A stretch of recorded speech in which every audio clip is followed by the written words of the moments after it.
Time to play the game. Time to play the game!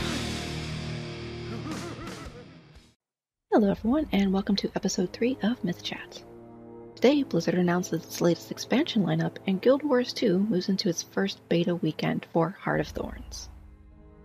With the announcement this week of tanking Warcraft subscription numbers, Blizzard just may have pulled its ass out of the proverbial fellfire with its official announcement of Legion.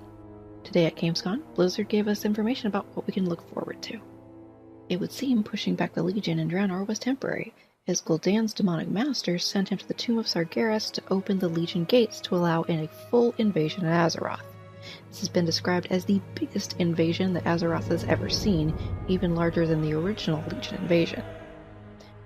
It also seems he may have stumbled upon something, or someone rather, that will play a pivotal role in the story to come. The expansion brings us back to Azeroth to a yet undiscovered area known as the Broken Isles, a land cut off from the rest of the world since the Sundering. With the Horde and Alliance fighting, it is now up to smaller bands of heroes to venture forth and seal the Legion's demonic gates. The level cap has been raised to 110, and you'll be exploring the Broken Isles as you search for Titan artifacts that you need to seal the Legion's demonic portals. A new hero class has been added, the Demon Hunter. The Demon Hunter will start out at a higher level, much like the Death Knight, with its own special introduction.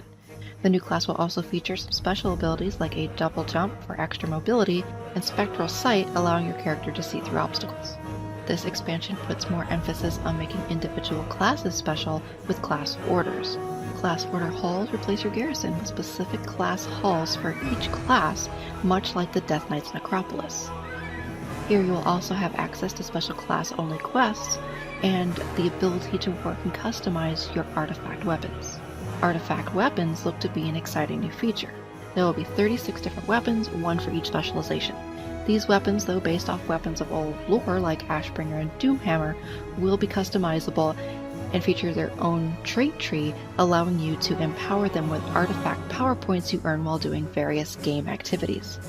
Also, a brand new PvP honor system was unveiled with separate PvP talent systems that stand independent of PvE ones with abilities that only work in PvP. Prestige ranks also have been added to give extra rewards for players who PvP more often, and badges will be earned that reward ranks, mounts, and PvP artifacts. In the coming weeks, as more information becomes available, I'll be doing in-depth looks at all the new features for the expansion, as well as my personal thoughts on these features. Next up, Guild Wars 2 will have its first beta weekend for players who have pre-purchased the expansion Heart of Thorns. Heart of Thorns continues the Living World story, pitting characters against the forces of the Elder Dragon Mordermoth.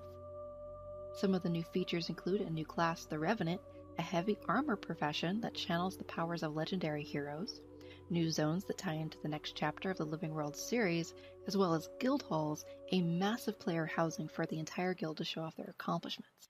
Other features include things like new world versus world maps, strongholds, and a continuation of the mastery system to improve your character's skill progression.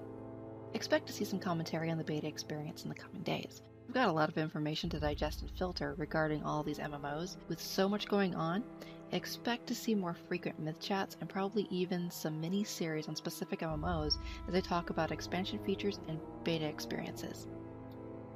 That's all I've got to report for right now. So for now, this is Mythka, logging out.